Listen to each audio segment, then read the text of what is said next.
I started day 4 yesterday.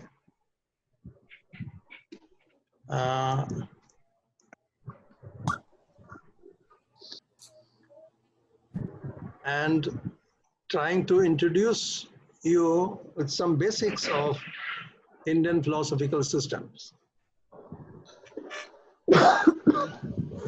I said Indian philosophy. Now, Indian philosophy, I said that in Sanskrit,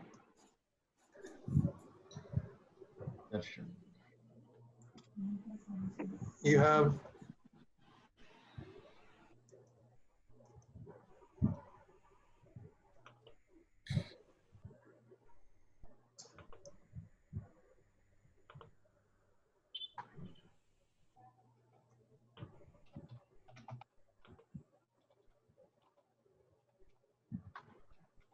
is this better? Yeah. Darshana Shastra. Yeah. So I was focusing on the term Shastra to tell you that Shastra is a system of thought. And this is what is to do philosophy. So if it is an act, should have some purpose. So it should have some purpose.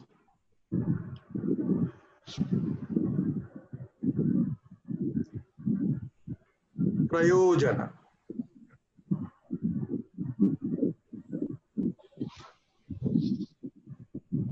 Purpose. What is the purpose across all philosophical systems of Indian philosophical system is to discover oneself.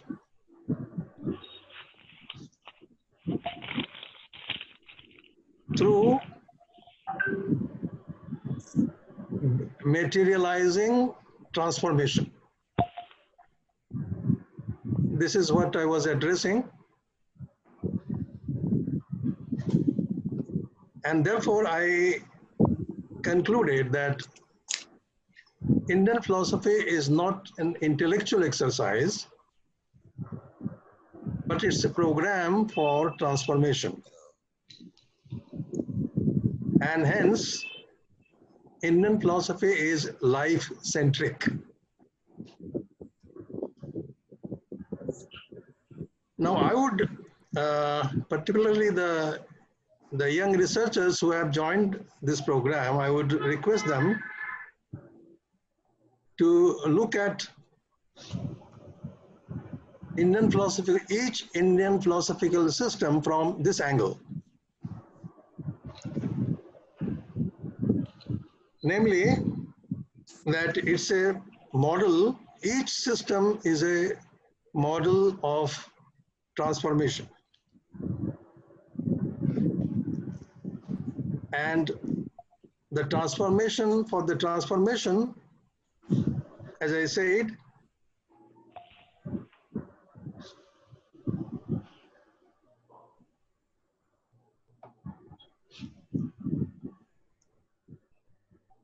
from conditioned to deconditioned state.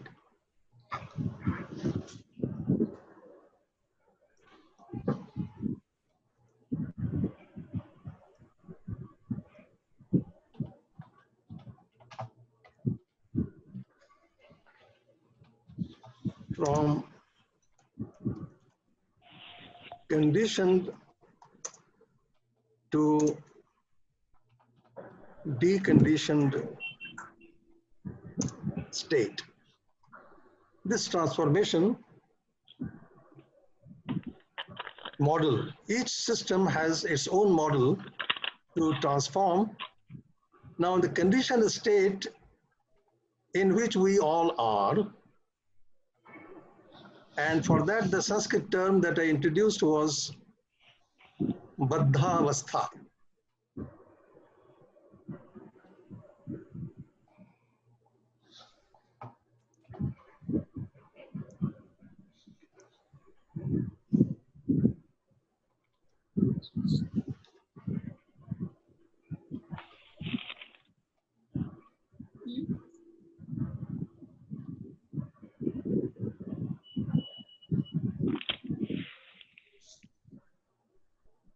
So this is Baddha is conditioned avastha state. So Baddha avastha in which we all are, and we we believe that this is our actual state, real state. And we want to get freedom from this state. If we want, then we should undergo the program of transformation. And that program is provided by each Indian philosophical system. So we are at a finite state, so finite to infinite. This kind of a journey we have to undertake. And that journey, you can call it by various names, a spiritual journey or journey of transformation, expansion, expanding your mind, and all that you understand by way of the method of transformation.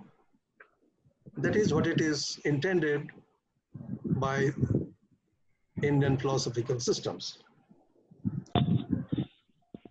So this this journey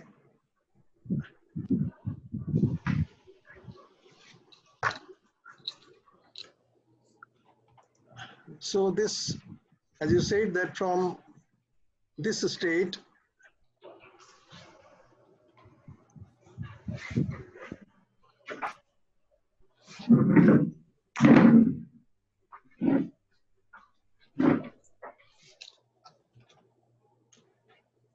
from a state X, let us say, we go to state Y. So from conditioned to deconditioned state, this journey is what the term known to you, many of you, maybe.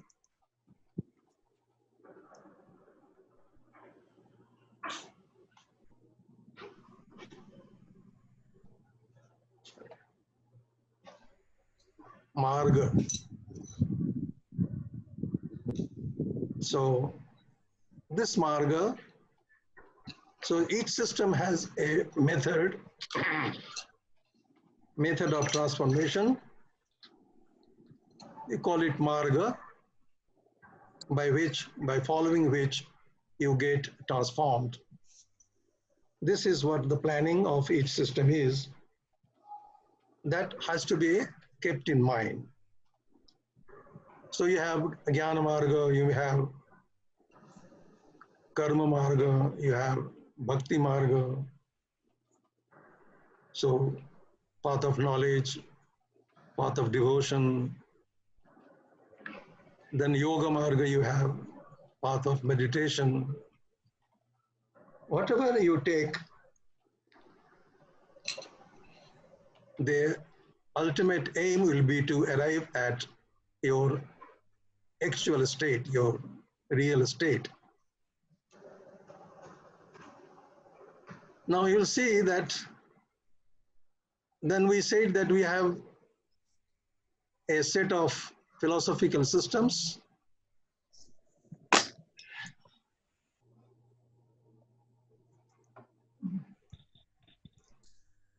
We have Sankhya. Now we have two sets of systems, as I told you, Astika and Nastika. So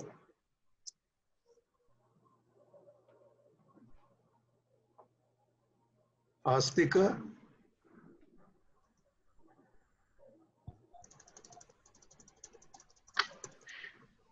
and then Nastika.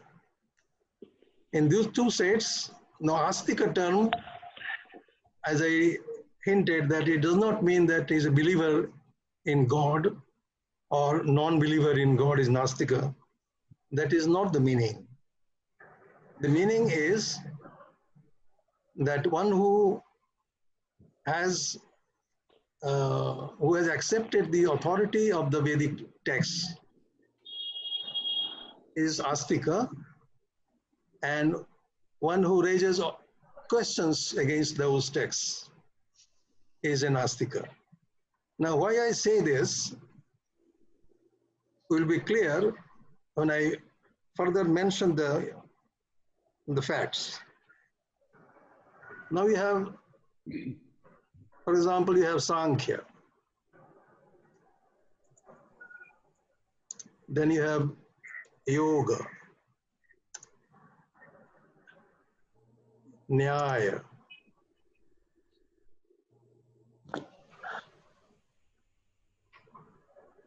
Vaisheshika,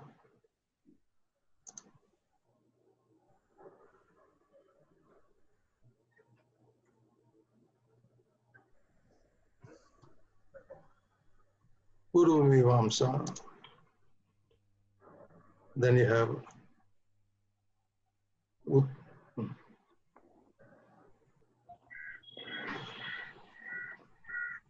Uttara,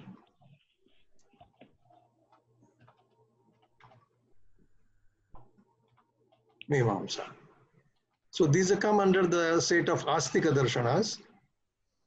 Now, Sankhya of Kapila, I'm not writing these names, I think these names are known to you.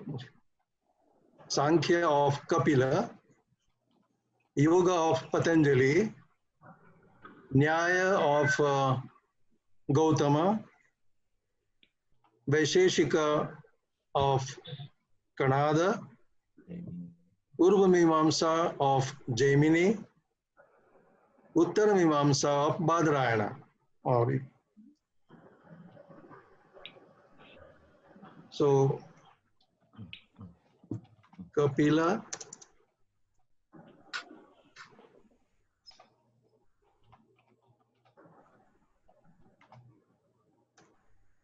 Patanjali,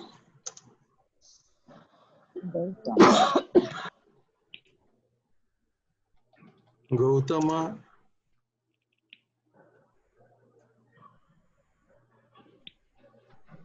Kanada,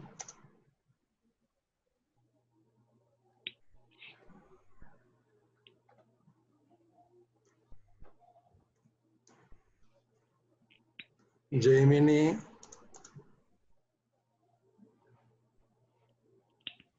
Badrayana,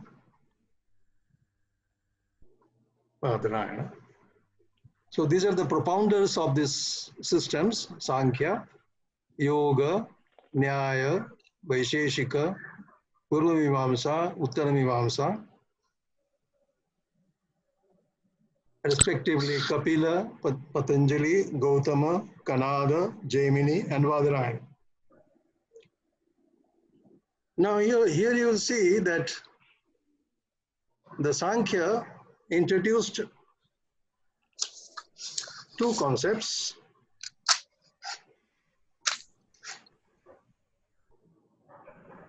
Purusha and Prakriti. So Purusha, consciousness and matter, roughly, let us put it in English.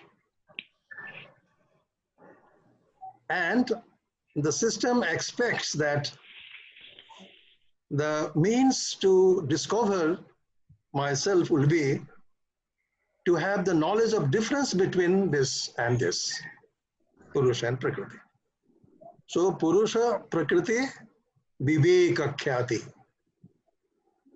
So Khyati is Jnana, knowledge of Viveka, difference between the consciousness and matter.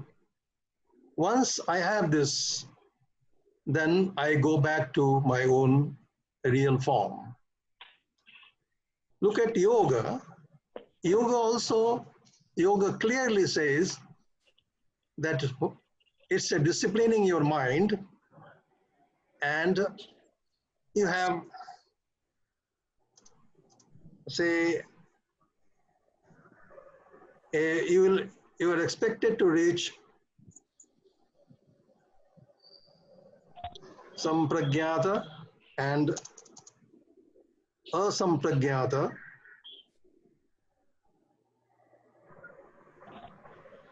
Sampragyata and asampragyata samadhi.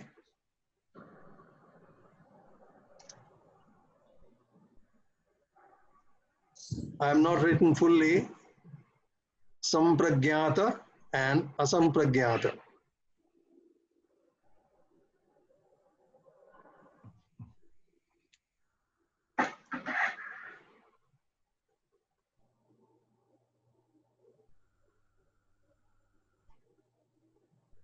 And similarly, asampragyata. So here, even awareness of the content on which you are concentrating is not there in asampragyata. And then Patanjali says that once you reach this state, you are in yourself. Tada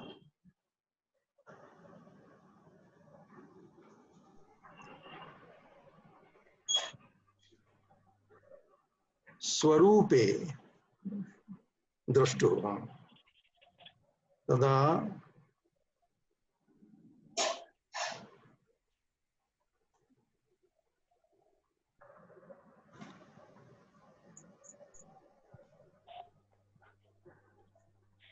drashtu swarupa swarupe avastanam. Now you see, I'm translating, literally translating. At that time, when you follow this model, the method provided, then the follower is going, he's going to go back to his own form. And yoga system or philosophy or the method was necessary for all the systems, including the Nastika darshanas. So this model was taken for achieving a kind of accomplishing the goal or the materializing the goal of life by one and all. So it is because of these reasons that I'm interpreting the way I'm presenting before you, that each system has a model. Now, for example, you go to Nyaya. Now, Nyaya is a logical system, the contribution of Nyaya. By the way, the Sankhya contribution is that it gave you a model of evolution, how the plural world of our experience has evolved. A model was provided by Kapila. Then yoga provided you the method, as I just now presented before you, to realize your goal, discover yourself, go back to your own form. It's an inner journey, an entire description or mechanism or the method that how you can go back to your own form. Nyaya's contribution is that it provided a system of logic, rationality, because human beings are required to be convinced. And for convincing yourself and to convince others, they developed a system of inference called Nyaya. Inference to convince myself called Swarthanumana, and Pararthanumana for convincing others. So if you ask, the contribution of this system is the logic, the tool to convince yourself and to convince others. The Vaisheshika's contribution you can look at as what is given to human beings is the language, It is through language that I identify a thing, its form, and its name. Through the name, I capture the form of anything.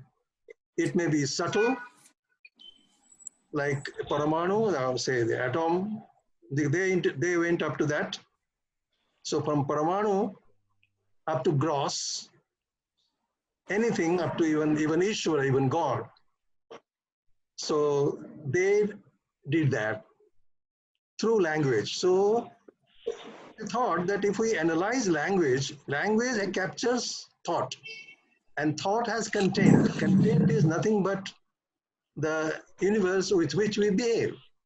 So we will be able to classify the entire universe by analyzing the language.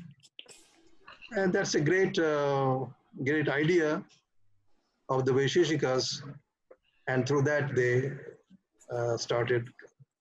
But so far the goal of life is concerned, what happened that by the time of 10th century, this Nyaya and Vaisheshika system started seeing things in the same way.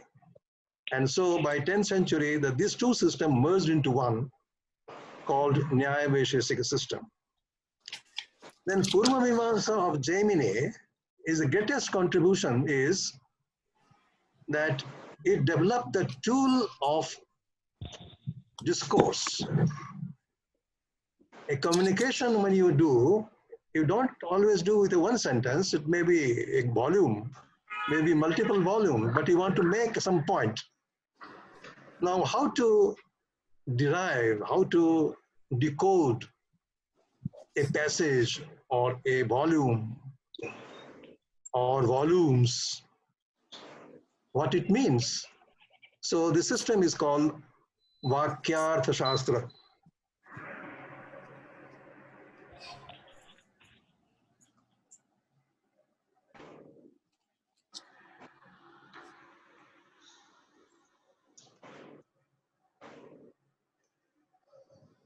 This is another name of Purva Mimamsa. And from the name itself, we can understand it's a system which developed the principles of interpreting sentences. This is the contribution of Purva Mimamsa. Though the context was the Vedic rituals, but the scientific contribution was in this form, that it developed principles of interpreting a sentence. It's a great contribution of this system. And then Uttara Mimamsa is also, interpreting sentences, but those sentences are Vedic sentences, particularly Upanishadic sentences, because in the Upanishad period you have much more philosophical discussion. Though philosophical discussion starts from the Vedic time, but by the time of Upanishad you have a very deep kind of philosophical reflections. And so the Uttara Mimamsa is what is, I told you, is Vedanta. And it emerged out of interpretations of the Vedic texts, particularly the Upanishads.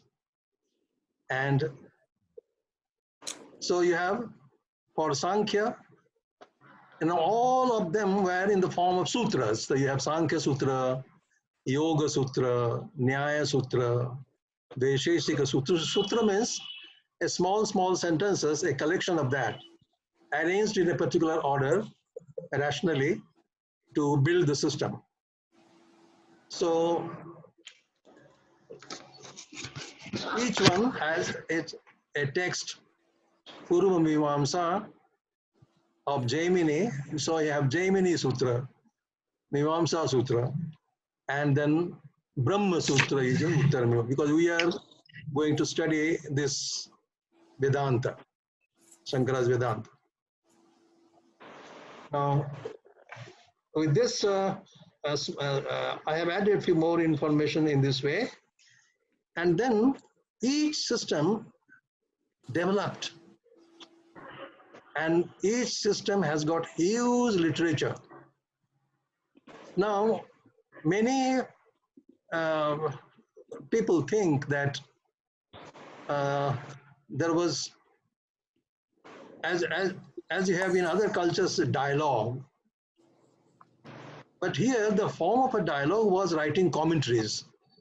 This is the method of entering into dialogue.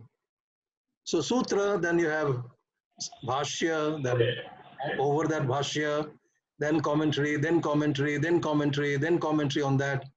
This is how each system developed into a huge bulk of literature.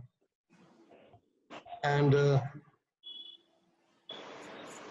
so this is about the Astika Darshana. So Uttara Mimamsa is your Vedanta, you should remember. And we are going to study Shankara Vedanta. So we are going to study Uttara Mimamsa. Now, Astika, you can just, the point that I was making here is this, that Sankhya does not have a place for Ishvara. This Sankhya has no God. They don't need God. It is also called Nirishwara Sankhya, a system of thought without God. Yoga added God. So it is called Seshwara Sankhya. Sa Ishvara. Ishvara is God. So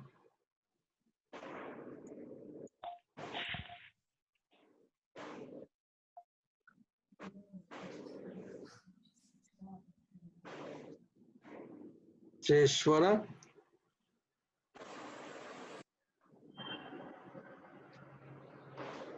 Nirishwara. Without God. So yoga has provided a place for God in the system, whereas Sankhya does not need God. Nyaya pleads for God. Even wrote a complete text in 10th century to establish God.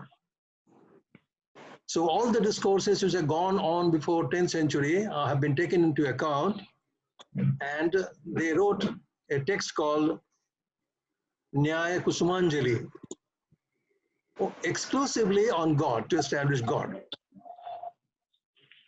So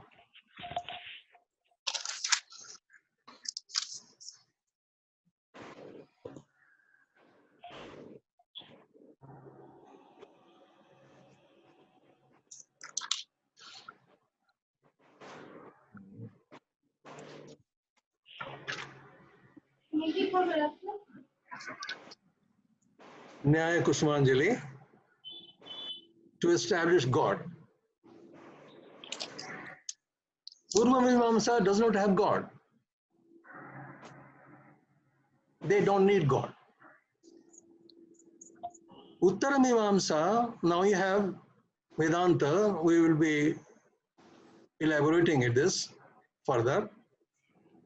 Uttara Mimamsa or Vedanta, many Vedanta, not Vedanta is not one, but many. Shankara, God is not the ultimate reality, but God is required to explain something. So a philosophical God is postulated. God is postulated by Shankara here. So the point that I was making is that though these are all the defenders of Vedic texts, they accept the authority of the Veda, but all do not accept God. So Astika word cannot mean one who believes in God. Then Astika therefore only means that those who have accepted the validity of the Vedic literature, or dependability of the Vedic literature, or the authority of the Vedic literature, they alone should be called Astika, and those who question that is called Nastika. Well, Nastika you have already, I had given you the Charvaka, Jaina, and Buddha.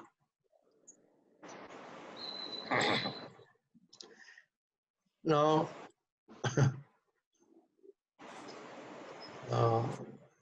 Jaimini, he has beautifully described Veda. He says that it's a friend's advice, Srid Upadesha. So Upadesha is advice of your close friend. That is the nature of Veda. So there is entirely, you can depend on them, this kind of thing. So dependability, it will never mislead you in life. It will never cheat you. It will never misguide you. That was the idea behind accepting the Vedic literature to be the literature of that kind of respect that the tradition gave to that literature. So I hope that this has made some clarity between this term astika and nastika. No question of accepting God or not accepting God. It is accepting the authority or the validity or dependability of a text, and questioning that is nastika.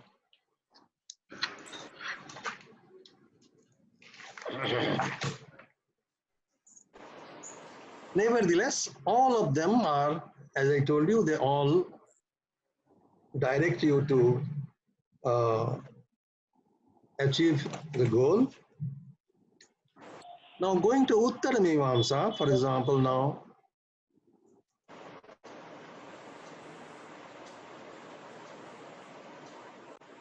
Vedanta.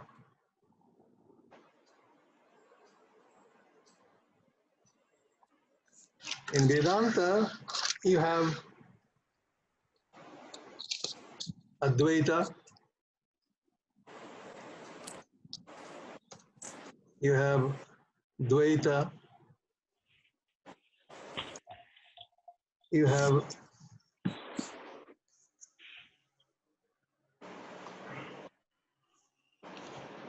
Veda, you have like that Achinta Veda.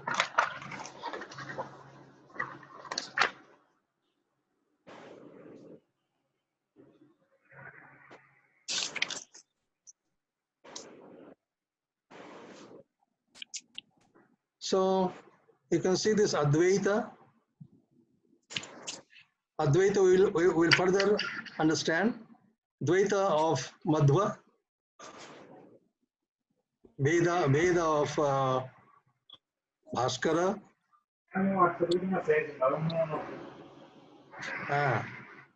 and then and Achinta Veda of Chaitanya Mahaprabhu. So there are different now Advaita, when you go further, now further you classify Advaita.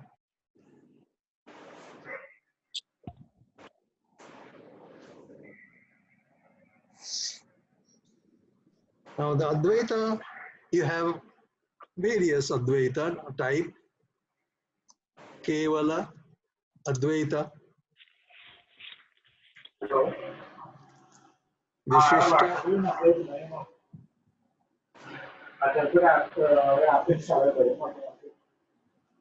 Vishishta, Kevala Advaita, Vishishta Advaita,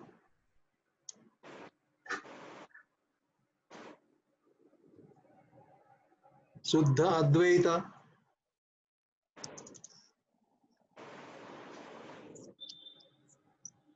Shabda Advaita, Shiva Advaita. Now Kevala Advaita, you can give this name to Shankara's Advaita. Vishishta Advaita, Ramanuja. Shuddha Advaita, Vallabhacharya. Shabda Advaita of Bhartrihari. He was a great language philosopher of 6th century, 5th century AD. He wrote Vakyapadiya, he wrote. And there he identifies Brahman with Shabda Brahman. So that is his philosophy. And then in Kashmir, you have Kashmir Shaivism. known by Shivadvaita. Shivadvaita.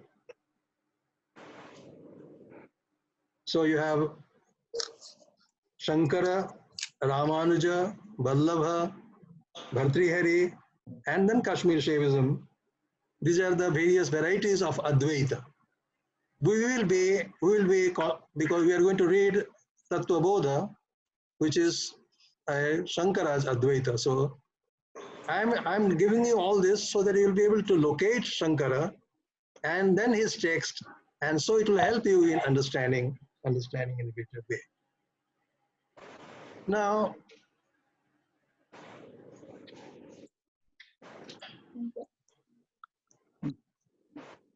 I gave what is the gist of Shankara's Kevala Advaita? That Brahma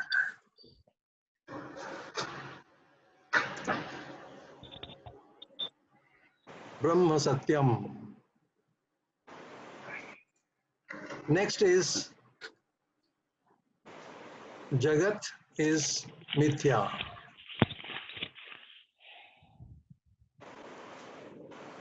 And then he says Jiva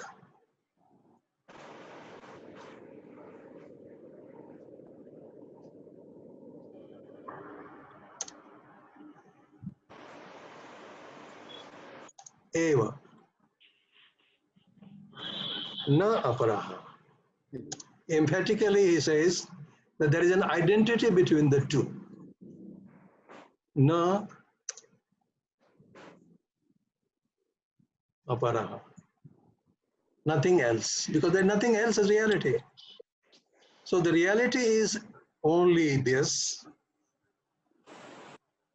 Other than that is all mithya. Mithya I translated as appearance, you will see. Jiva and Brahman, they are all one and the same. This is what, but how could he achieve this? That is what, I mean, up to this I have summarized what we did with little addition here and there, and some clarification I have made.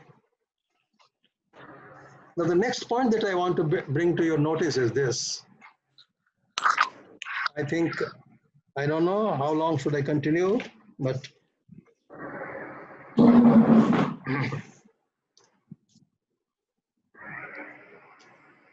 now you have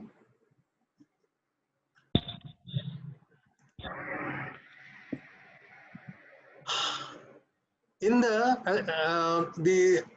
as you know, the Vedanta system is built on interpretation of Vedic texts. So in the Vedic text, you have two types of sentences. One is called Abheda Shruti, and the other sentences are Veda Shruti. So Abheda Shruti sentences says that A is equal to B, and Veda Shruti, A is not equal to B. They are different. Both types of sentences you find in the Vedic literature, particularly in the Upanishadic period. Of course, right from the Rig Veda, you have such sentences. You have, for example, you have Ekam Sat.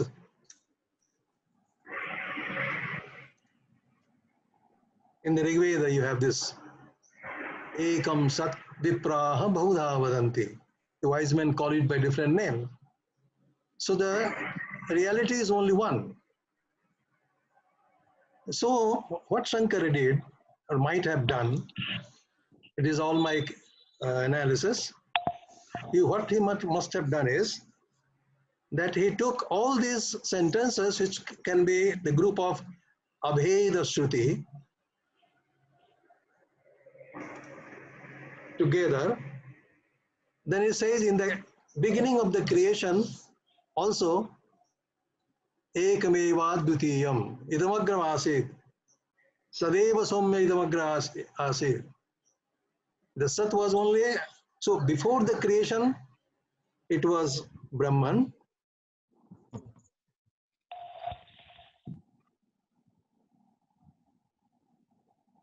Before creation, Agra, at the beginning of the creation, there was Brahman, the only Ekameva, only Brahman, nothing else. Then after creation, we all are here with the individual selves. So, and then we find sentences like Aham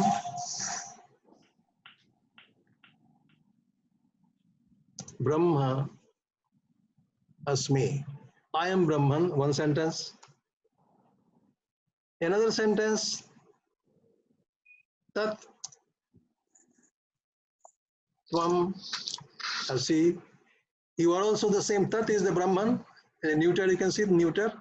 Brahma is a neuter gender. So Tat Brahma Tvam Asi. You are also the same Brahman.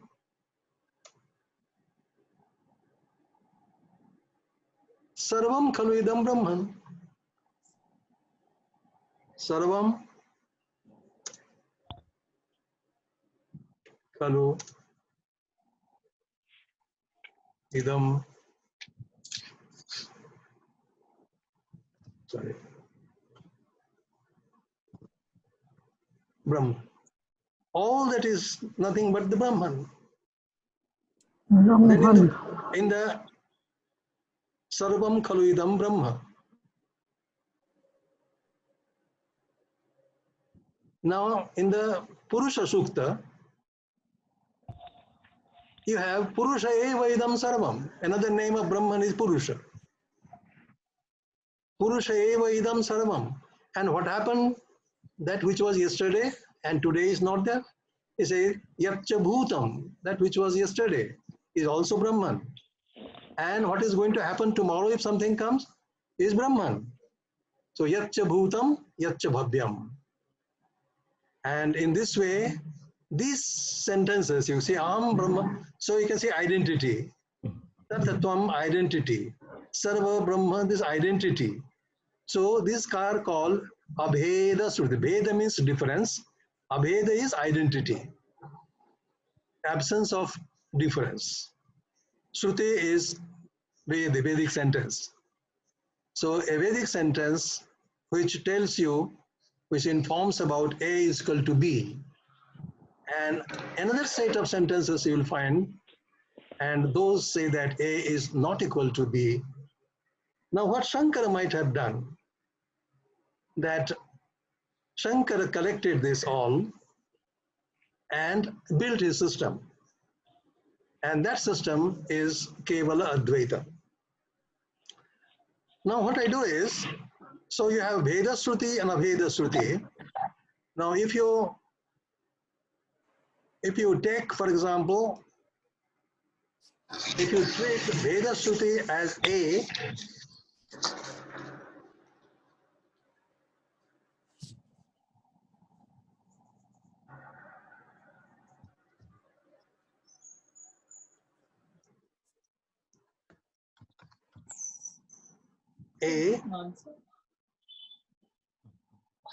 so I would request you to understand it in this way, that the Abheda Shruti is telling that the reality is one. And Veda Shruti is telling that it is not that only one is real, more than one can also be real. So these two answers are coming. If I treat this A and B to be variables,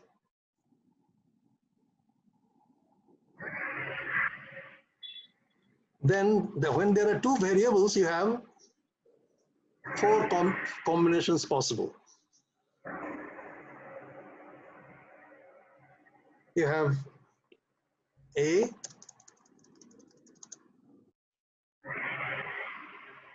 B,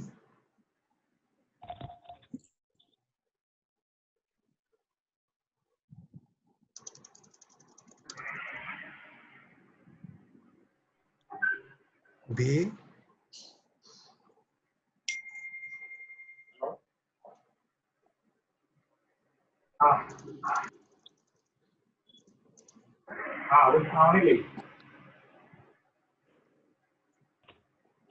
B,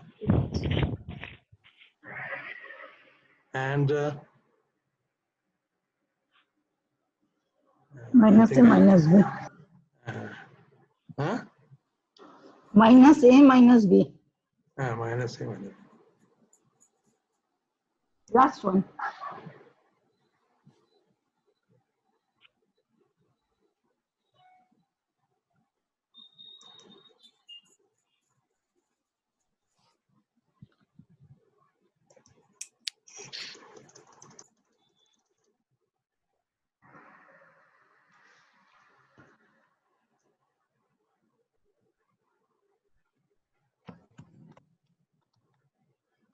Mm-hmm.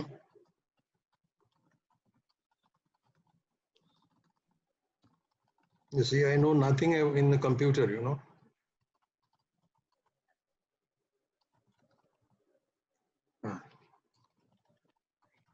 So now look at this. These are the four possibilities. Now, one thing everybody agrees that the world of experience of each of one of us is plural. So this is the plurality. So let us call this is one and this is many. So one possibility of answer can be interpreted in this way. The one reality at the beginning has become many. So you will read like this, that one has become many. And then you will find out from the systems that who subscribes to this view, which philosopher subscribes to this view. And you will see that it is Vallabhacharya who subscribes to this view, because Vallabhacharya accepts Brahma Parinama.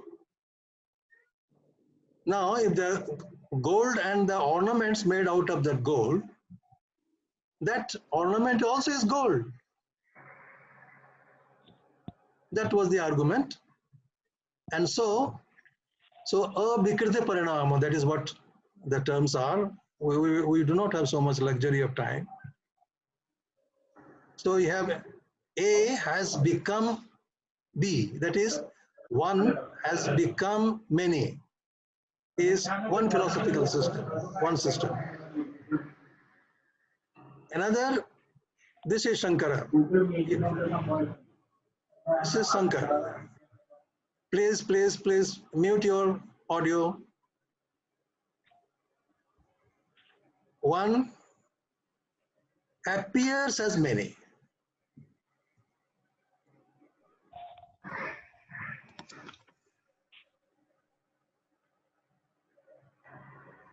So you can see the difference between the two. So the source is one, no doubt, but the many of our appear is only our appearance. It is just an appearance. It is not real. Therefore, Brahma Satyam, Jagan Mithya. Brahma is the only reality. And who is talking? Please mute your audio.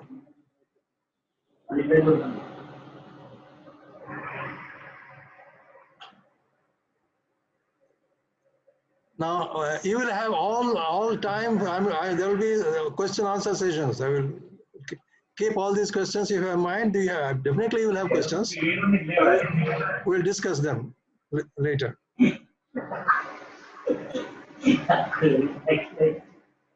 So this one. So now I'm just teaching. I'm telling you how you should read this. possibilities. One philosopher will tell you that the many, this is our world of experience, many, Bheda, and here it is Abheda, that is one. So the source is one, and the same source has become many. That is, if this is real, this is also real. Because the same has become many. The same Brahman has become many. Then this is Shankara's position that Brahman is the source, no doubt. It is only one, but it is aparinami. It does not undergo any change. But this many, therefore, that we are encountering in our life, this many is an appearance on this one. It is something like when you press a portion of your eyeball, one object appears to be two, like that.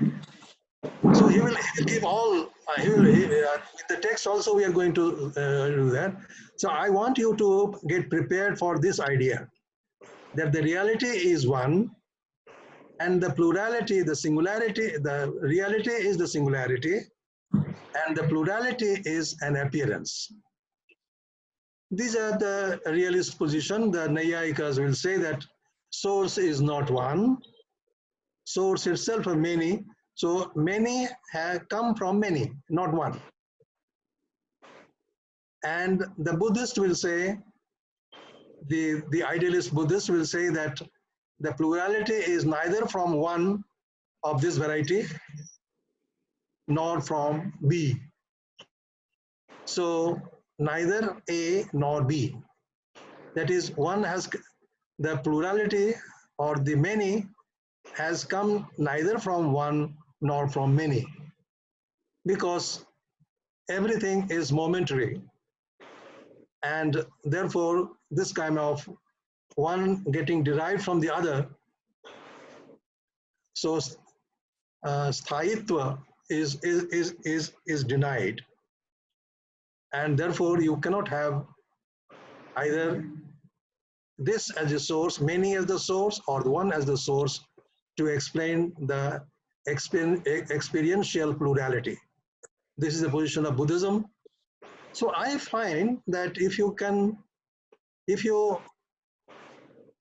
keep this in mind, whenever a particular text of any philosophical system you are going to study, I think we should be familiar with, I call them the worldviews. Worldviews. So worldview of Vallabha, worldview of Shankara, worldview of all the realists. So your Nyaya, Vaisheshika, Sankhya, Yoga, Jainism, all of them will come under this category, and Buddhism. So idealists are only this and this. So Shankara's idealism, and the idealism, the term idealism I am using in Indian sense, not in the sense. And I have explained to you. So realism in India means that one who accepts the reality of the world, the plurality. They are this, these are the people who accept this. So I think that we should concentrate on this while reading the text we are going to study is this, that Shankara holds the view that the reality is singularity, only one, without a second, to be very precise, one without a second, Advaita, and the plurality of this Jagat, what we call our experiential world, is only in appearance and not real. In the text, he is going to prove this. He is going to explain how it is so. That all we are going to study. I think I will stop now here with this, and I will continue day after tomorrow with some general observation, and then we'll begin the text. Yes, it was clear.